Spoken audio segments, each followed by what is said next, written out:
दोस्तों, आशा करते हैं अच्छे से पढ़ाई कर रहे होंगे। और आज हम आपके लिए Hindi term 1 exam class 10th के लिए एक वीडियो लेकर के आए हैं। और ये टर्म 1 एग्ज़ाम के लिए जो सैम्पल क्वेश्चन पेपर है वह एडुकार्ट का है। और इसी के अंतर्गत हम आपको क्या सब आपको पढ़ना है सिलेबस में, उसके विषय में थोड़ा जानकारी दे देते हैं। आप देख पा रहे हैं कि ये एडुकार्ट का बुक है, term 1 exam sample question paper है हिंदी ब के लिए, तो क्लास 10th के लिए। तो चलिए हम आपको ग्रामर में क्या पढ़ना है उसके विषय में थोड़ा जानकारी दे देते हैं। उसके बाद हम पढ़ाएंगे आपको ग्रामर, हिंदी यानी हिंदी व्याकरण। तो चलिए देखते हैं आपके सिलेबस में जो एक चीज़ पढ़ना है उसके बारे में हम आपको बता रहे हैं। नंबर 5 में ये समास आपको दिखाई दे रहा होगा दोस्तों। तो जैसे समास के 6 भेद के बारे में यहाँ बताया गया है। नंबर 1 में अव्ययीभाव समास, ये सब आपको पढ़ना है। तत्पुरुष समास, द्वंद्व समास, द्विगु समास, कर्मधारय समास और बहुव्रीहि समास। यही आपका सिलेबस है। आपका जो भी टेस्ट होगा फर्स्ट टर्म का, उसमें इसी सब सिलेबस के माध्यम से अंतर्गत आपको सवाल पूछा जाएगा। तो इसी में हम आज आपके लिए लेकर के आए हैं समास, जो हम आपको बताएंगे सारा डिटेल। तो आपको समझ में आ जाएगा, परीक्षा के लिए बहुत ही उपयोगी होगा। आपके एग्ज़ाम के लिए, हिंदी स्टूडेंट वाले के लिए यह वीडियो बहुत ही उपयोगी होने वाला है। तो चलिए हम इस किताब से आपको नहीं पढ़ाएंगे, हम अलग से जो मुझे जानकारी है उसके अनुसार आपको ज्ञान देने का, आपको बताने का प्रयास कर रहे हैं दोस्तों। अगर चैनल पर नए होंगे तो प्लीज़ चैनल को सब्सक्राइब करेंगे। हम इसी तरह का वीडियो आपके लिए प्रत्येक दिन एग्ज़ाम को ध्यान में रख करके हिंदी व्याकरण का वीडियो आपके लिए लाएंगे दोस्तों। तो ठीक है, हम वीडियो शुरू करने जा रहे हैं। हम समास आज आपको बताने का प्रयास कर रहे हैं। जैसे समास को हम हिंदी में समास कहते हैं और इंग्लिश में इसको कंपाउंड कहते हैं। जैसे समास क्या होता है उसके बारे में हम थोड़ा जान लेते हैं। समास का अर्थ होता है संक्षेप या सम्मिलन। सम्मिलन मीन्स साथ मिलना, संक्षेप करना मीन्स किसी भी चीज़ को छोटा कर देना, अपनी बात को संक्षेप में रखना, ज़्यादा विस्तार नहीं करना, इसी को हम संक्षेप कहते हैं। और सम्मिलन मीन्स मिल जाना। दूसरे शब्दों में दो या दो से अधिक पद, दूसरे शब्दों में हम समास को कहेंगे, दूसरे शब्दों में दो या दो से अधिक पद जब अपने विभक्ति चिन्ह या अन्य शब्दों को छोड़कर एक पद हो जाता है तो वे समास कहलाते हैं। जैसे राजा की कन्या, आप समझेंगे दोस्तों, ध्यान से सुनेंगे, पूरा वीडियो देखेंगे तो आपको समास समझ में आ जाएगा, मेरा गारंटी है। जैसे एक राजा की कन्या, राजा की कन्या, यहाँ राजा की कन्या मीन्स राजा की बेटी, तो हम इसको राजकन्या भी कह सकते हैं। इसी को हम समास कहते हैं। इसको संक्षेप कर दिया गया। जो राजा की कन्या को संक्षिप्त रूप में लाया गया। राजकन्या किस तरह से संक्षिप्त किया गया, तो यहाँ की जो विभक्ति है, ये की विभक्ति को छोड़ दिया गया। इसमें राजा की कन्या था, उसको राजकन्या, सिर्फ राजकन्या लिया गया। तो यही आपका समास होता है इसी तरह का। जैसे चलिए हम आगे और उदाहरण दिखाते हैं। जैसे भाई और बहन, तो भाई और बहन, यहाँ और जो शब्द है उसको हम छोड़ देते हैं तो यह संक्षेप में हो जाता है आपका भाई बहन सीधे, और यहाँ से हट गया भाई बहन हो गया। यही है आपका राजा की कन्या, भाई बहन। राजा की कन्या और भाई बहन कहने से ज़्यादा सटीक और ज़्यादा अच्छा है राजकन्या या भाई बहन कहना। जब हम राजा की कन्या कहते हैं या भाई और बहन कहते हैं, उससे ज़्यादा बेहतर होता है राजकन्या कहना या सिर्फ भाई बहन कहना। अब है कि राजकन्या या भाई बहन सामासिक शब्द है। राजकन्या या भाई बहन यही सामासिक शब्द है। ऐसे सामासिक शब्दों को समस्त पद भी कहा जाता है दोस्तों। ऐसे ही सामासिक शब्दों को समस्त पद भी कहा जाता है। अब हम आपको समास के भेद बताते हैं। जैसे समास का भेद आपको हो सकता है पता हो, लेकिन यह वीडियो पूरा देखिए, आपका समास पूरा क्लियर ही होने वाला है आज। समास के 6 भेद होते हैं। नंबर 1 तत्पुरुष समास, नंबर 2 कर्मधारय समास, नंबर 3 द्विगु समास, नंबर 4 बहुब्रीहि समास, नंबर 5 अव्ययीभाव समास और छठा यानी कि लास्ट द्वंद्व समास।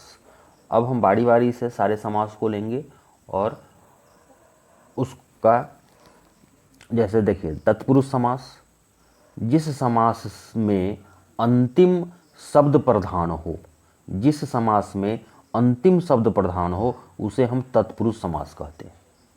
ध्यान से सुनिएगा बच्चों, जिस समास में अंतिम शब्द प्रधान हो उसे तत्पुरुष समास कहते हैं। ऐसे पदों के बीच से विभक्ति चिन्ह का लोप हो जाता है। ऐसे शब्दों के बीच से विभक्ति चिन्ह का लोप हो जाता है। जैसे चलिए हम उदाहरण के माध्यम से समझाने का प्रयास करते हैं। जैसे पाकेट मार, जैसे पाकेट मार, पाकेट प्लस मार यानी पाकेट को मारने वाला, पाकेट को मारने वाला। जैसे देह चोर, देह प्लस चोर है तो देह चोर हो गया। देह यानी कि शरीर से जो चोर है उसको हम देह चोर कहते हैं। देह से यानी शरीर से चोर, उसको देह चोर कहते हैं। देवालय, देव प्लस आलय मीन्स देव मीन्स देवता के आलय, उसको देवालय कहते हैं। नेत्रहीन, नेत्र प्लस हीन यानी कि नेत्र से हीन, नेत्र मीन्स आँख, आँख से हीन बिना आँख के, उसको हम नेत्रहीन कहते हैं, नेत्रहीन कहते हैं। अब है आपका श्रमदान, श्रमदान, श्रम प्लस दान इक्वल टू श्रम का दान, श्रमदान हो गया। अब है पुरुषोत्तम, पुरुषों में जो उत्तम है उसी को हम पुरुषोत्तम कहते हैं। पुरुषों में जो उत्तम है उसे हम पुरुषोत्तम कहते हैं। आशा करते हैं समझ में आ रहा होगा दोस्तों। लिए आगे है कर्मधारय समास। यह समास रचना की दृष्टि से तत्पुरुष है। कर्मधारय समास रचना की दृष्टि से तत्पुरुष है क्योंकि इसमें भी दूसरा पद प्रधान होता है। जैसे वीर वाला, वीर वाला माने वीर है जो वाला। नील कमल, नीला जोड़ जोड़ कमल, नील कमल हो गया। कमल नयन, आगे है कमल नयन, कमल जोड़ नयन मीन्स कमल के समान नयन। ये आपका है कर्णधारय समास। अब है द्विगु समास। यह समास रचना की दृष्टि से तत्पुरुष है। यह समास रचना की दृष्टि से तत्पुरुष है क्योंकि इसमें भी दूसरा पद प्रधान होता है, इसमें भी दूसरा पद प्रधान होता है, लेकिन इसका पहला पद यानी कि पूर्व पद संख्यावाचक विशेषण होता है। संख्यावाचक विशेषण होता है, इसमें संख्या लगा हुआ रहेगा। जैसे चौराहा, चार यही संख्या है, चार राहों का समाहार उसको हम चौराहा कहते हैं। चौराहा, चार राहों का समाहार उसे हम चौराहा कहते हैं। अब है नवग्रह, 9 संख्या लगा हुआ है, 9 ग्रहों का समाहार जिसे हम नवग्रह कहते हैं। चलिए आगे है दोस्तों बहुब्रीहि समास। इसमें कोई पद प्रधान नहीं होता है। बहुब्रीहि समास में दोस्तों कोई पद प्रधान नहीं होता है, दोनों पद गौण होते हैं। इसीलिए समस्त पद से किसी अन्य शब्द का बोध होता है। इसके समस्त पद से किसी अन्य शब्द का बोध होता है दोस्तों। जैसे वीणा पानी, वीणा जोर पानी, पानी मीन्स हाथ यहाँ होता है, वीणा जोर पानी तो बीना पानी हो गया। बीना है हाथ में जिसके यानी सरस्वती, माँ सरस्वती, विद्या की देवी माँ सरस्वती। आगे त्रिलोचन, त्रि माने 3, लोचन माने नेत्र। त्रिलोचन मीन्स 3 है लोचन जिसके यानी कि शिव भगवान शंकर, तीसरे अर्थ का बोध होता है। उदाहरण से स्पष्ट होता है कि समास विग्रह करने से दोनों पदों को अर्थ को छोड़कर एक तीसरा अर्थ सामने आ रहा है। जैसे त्रिलोचन, यहाँ त्रि माने तीन, लोचन मीन्स नेत्र, तीन लोचन त्रिलोचन हो गया, लेकिन अर्थ शिव आ रहा है। यहाँ वीणा पानी, वीणा और पानी मीन्स हाथ, तो अलग ही अर्थ निकल रहा है सरस्वती, वही कह रहा है। इससे उदाहरण से स्पष्ट होता है कि समास विग्रह करने से दोनों पदों के अर्थ को छोड़कर एक तीसरा अर्थ सामने आता है। यही आपका है। चलिए आगे है अव्ययभाव समास। अव्ययभाव समास, इसमें पूर्व पद यानी कि पहले का पद की प्रधानता रहती है। पूर्व पद की प्रधानता होगी, इसका पूर्व पद अव्यय होता है। जैसे भर पेट, भर जोड़ पेट बराबर है भर पेट, पेट भर कर। आमरण, आमरण आ जोड़ मरण बराबर है मरण तक। आमरण आ जोड़ मरण, इसका मतलब हुआ मरण तक।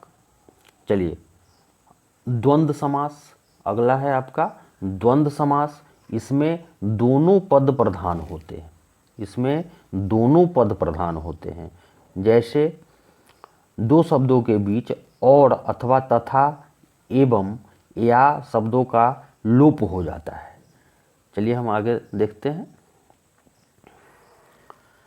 जैसे माता पिता, माता और पिता, यहाँ और का लोप हो गया है तो माता पिता हो गया।